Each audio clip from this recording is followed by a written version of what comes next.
And here's patient number 3. See, Margaret, from the way his hands are trembling, the subject's brain is still functioning, in spite of the post-morbid.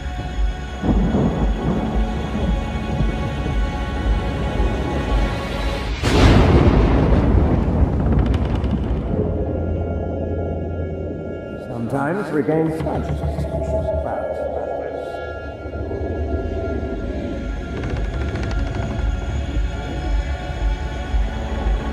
And sing accurately. Hey, you! Stop right there! Hi everyone, and I'm back, and I didn't expect this, but I'm back with another game review. After having never done one before, I'm back with another game, and the reason is just the way things turned out, because often I'm playing games which just take ages to play.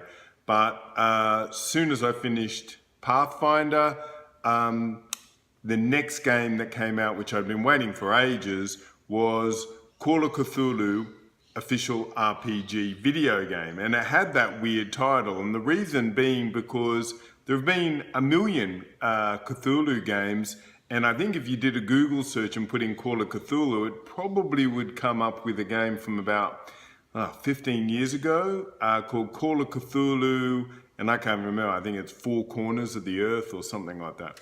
And so I think they wanted to specifically say, hey, this is a different game, but also because I think they had made an agreement with Chaosium, who owns the rights to the Call of Cthulhu role-playing game, and they wanted to have that official kind of mark that this is an RPG, which is ironic because is it an RPG? Well, we'll talk about that in a second. The game is ostensibly just a pastiche of H.P. Lovecraft's tropes.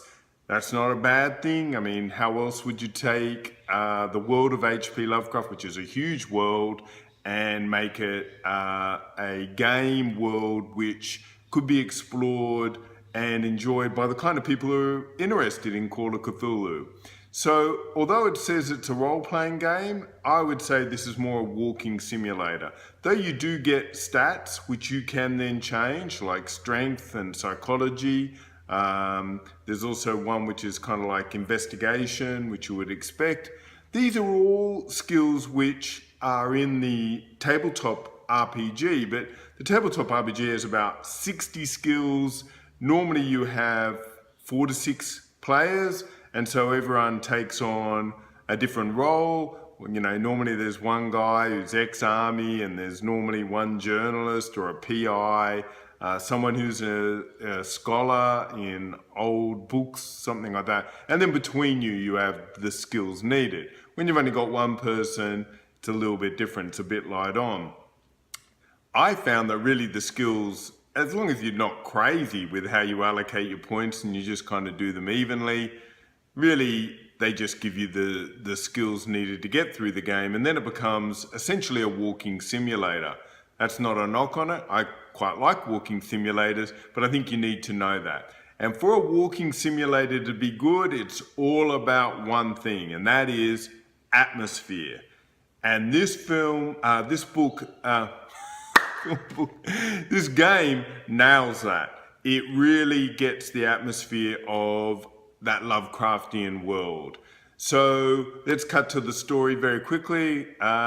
You're Edward Pierce, you're a PI, ex-World War I vet, and looks like you've seen some stuff because you're a heavy drinker, probably got PTSD, and you're drawn into this case.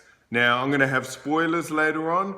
Now, normally spoilers in games are a little bit about how the game works, so that you're not going to miss out or you enjoy it more.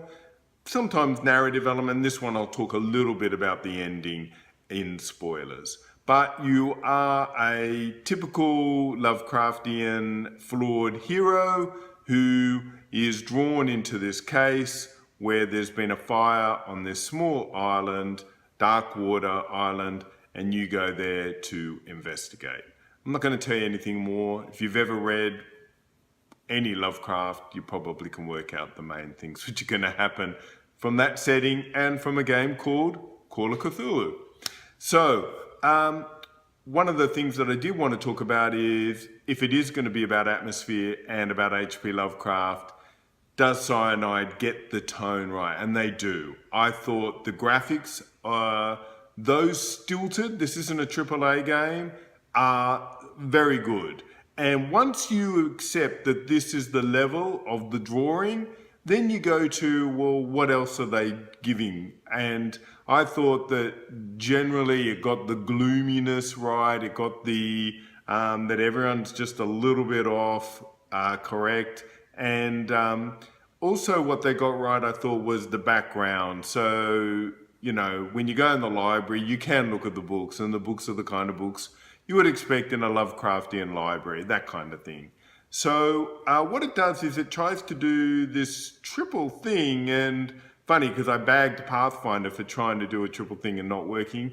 This works a lot more better, and that is, it's got the RPG elements, it's got the walking simulator adventure story, I guess for want of a better word, but it also then tries to tell this story, and the way it does it is normally through either cutscenes, which are like little mini movies, they're well done, or a technique in which you can almost use your detective skills to reconstruct a scene, and by doing that you get an insight or a psychological insight and sometimes an occult insight into what is actually happening. And I thought all that worked really, really well. The audio is not bad, the music is kind of 1920s stuff which you would expect. The voices, and you need the voice acting to be good, is generally very good. I found with the protagonist, the guy, I don't know his name, the guy who did Pierce, he is 80-90% of the time really good, and then every now and again, you know, probably missteps. But generally, I thought that could ruin the game because you really are relying on that voice for a lot of it. Look, that's a lot of information quickly. I think this is really worth it, especially if you're into adventure games, if you're interested in the world of Cthulhu, if you're a Lovecraft reader or Mythos, just even if you like good games, this is well worth it. Now, I'm going to come back with spoilers and we'll talk a little bit more about the mechanics. Okay, so we're in spoilers, and as I said, spoilers for game reviews is a little bit different, but what I did want to talk about is some of the game mechanics. So, as I alluded to, because it's this RPG, it has these 5 or 6 skills. Some of them you just get by reading books, and some you choose to boost. And one of them is occult. Now, if you're new to the world of Lovecraft, that might throw you a bit. You might go, I really want to boost occult because then I'll understand what's happening. If you're not new to the world of Lovecraft, you know, okay, you got to be incredibly careful with your use of occult. And so, although it's raised by looking at books, you do get choices, because every now and again you reconstruct a scene or you see the side of a ritual or something like that, and you can dive deeper into it. Like, so there were books that you could read or not read. Now, as an experienced gamer, after I got like 2 levels of occult, I stopped reading those books. And that was because the way I wanted to play the game was that at the end of the game, I wanted to be able to stop whatever the creature was and retain my sanity. And one of the biggest mechanics in the Call of Cthulhu tabletop RPG, different to every other game that exists, is the concept of sanity, which is that in the Lovecraftian world, as you see reality, these monsters, the elder gods, you will slowly and inexorably go insane. It's just too much cosmic horror for the human brain to cope with.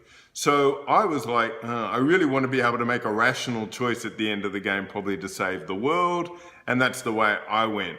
Now, having said that, when you get to the end, there are 4 possible choices, and I already had 3 of them unlocked. I didn't have the 4th one. And what you can do is go back to the beginning of that chapter and make some different choices if you've got enough of the endings open. So I was able to do that. I did my initial playthrough exactly how I would choose to do things, and then I had a look at some extra things. I thought they handled it pretty well. There were some interesting choices to make. I think the narrative is actually quite an interesting story, because always the problem with Cthulhu stories is, why doesn't everyone just leave? Sure, the world will probably get destroyed or something, but they're not really aware of that, and it's all so weird normally in the beginning of a Lovecraft story anyway. With this one, the further he delves into it, for some reason he is allowed to do some things which at the time you go, oh, that's a bit hokey. But in the narrative, Pierce is seen as someone who is bringing truth to the whole Cthulhu story. And I thought that was well done psychologically, because otherwise the narrative ending actually makes more sense in hindsight. So I thought that was quite good. I don't want to ruin it completely though. So as an RPG, it's not much of an RPG. As an adventure game, I thought it was really quite good. It's about 12 to 15 hours. I do everything. It had 3 parts which I thought were not very good. And they are, one, a scene within a hospital which you have to use stealth. And you have to do about 7 things.